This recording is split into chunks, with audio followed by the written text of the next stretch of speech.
Hi, all. I'm Bryce Parasini, founder of Beyond the Bar, and this is my series on how to exit bartending and enter a job in high ticket sales and get paid six figures doing it. So let's jump right into things. Today, we're going to be talking about how you can land that sales job with zero sales experience.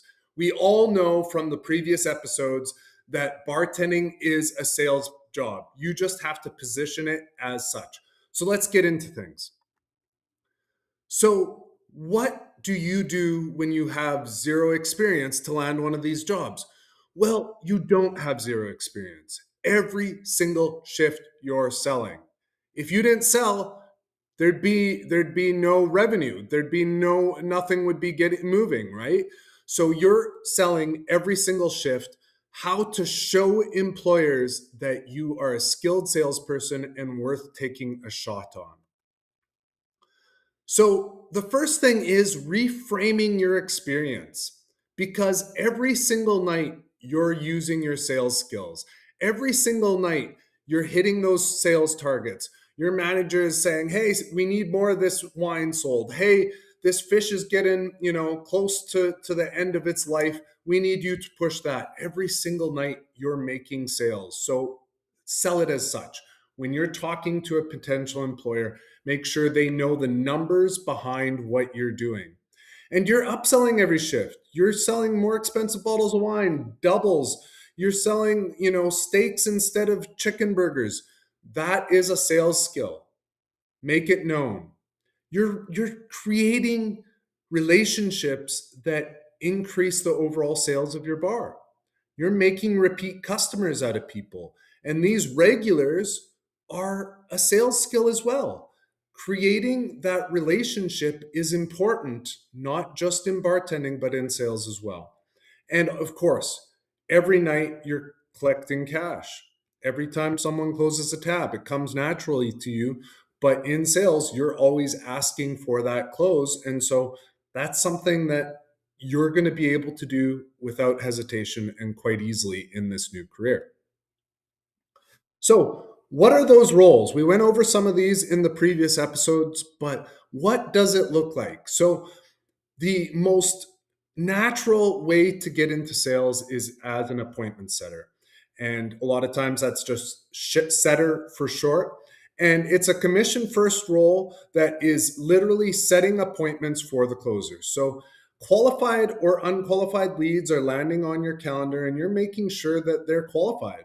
You're going through the process, making sure they have intent, making sure they have enough funds or credit to be able to purchase the product, and if so, then they go on to the closer's calendar. And this is giving you real life practice on these sales skills. This is giving you real live practice on these calls, and you're closing 5% of everything that the closer ends up collecting. So that's how a setter gets paid. Usually there's a base pay as well. Closer, that's the next position. Usually, after 6 to 12 months as a setter, you're going to move up to a closer. You're comfortable enough in your role. You've taken hundreds of calls. And as a closer, you're going to be making 10% of all those closed deals. The third route, which is a little harder to get into, but if you're looking for some stability, it comes with a salary and then usually a bonus structure or commissions on top of that. And that's the software as a service or B2B sales. And that's something that I don't specialize in, but that is another route that you can take. And if you sell yourself as the salesperson that you naturally are as a bartender, that's another route that you can take. So, the important thing is making sure that everyone that is talking to you in the interview process or in this discovery process knows that you are driving business, because sometimes people think of a bartender as just someone slinging drinks. That's not who you are. You're making sales every shift. You're creating more revenue for that business. You have a list of regulars that you can pull from, and you can call them and say, "Hey, I'm behind the bar tonight. Do you want to come by for a couple drinks?" That is valuable, and you have to show that value. So break it down into numbers and make sure you have those numbers off the top of the dome so you're able to just spit them when the questions come up, as far as like, okay, well, what are some, accomplishments you're proud of in your bartending career? Well, X, Y, and Z. And so you don't want to just be firing out hundreds of resumes. That's not going to get you anywhere. Just firing out random resumes from Indeed or whatever, any job posting website. That's not going to get you very far.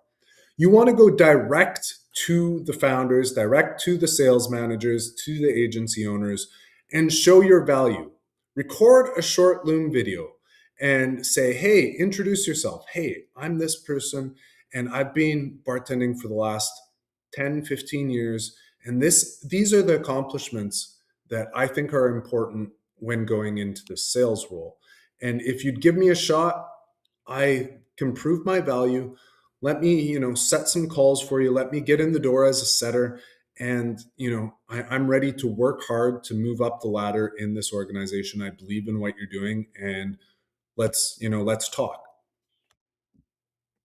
So you got to really nail this 60-second elevator pitch, because you're reframing your experience. You may not have other things on your resume that scream sales, but the bartending role is going to do the speaking for you.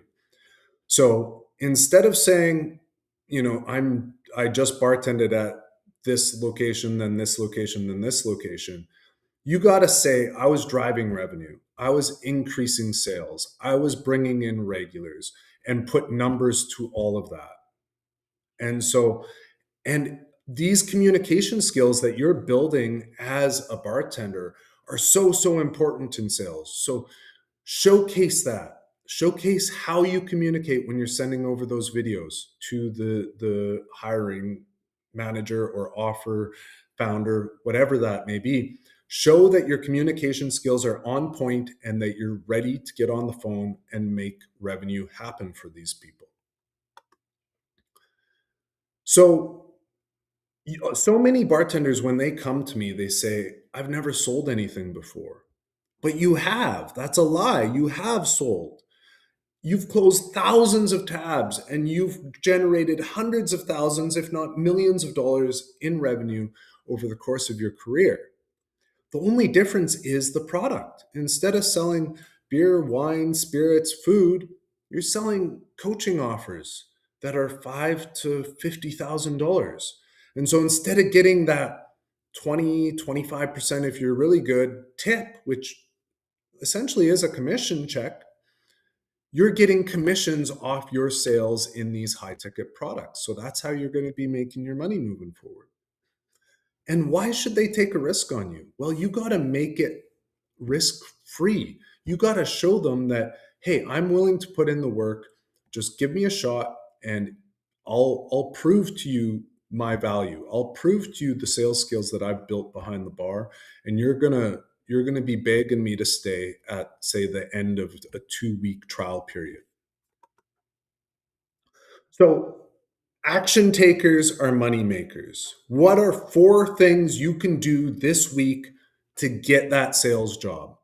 First and foremost, find 10 targets that you'd be proud to work for, that you would love to represent.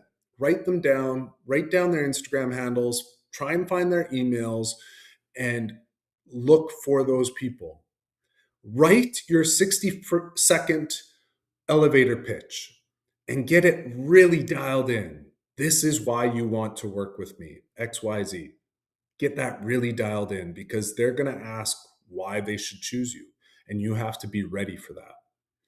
Send at least 5 direct DMs. You find the people that are doing the hiring for these offers that you think you would enjoy working for, enjoy representing, and send your pitch. Send a short video, a short reel, a Loom on why they should give you a shot.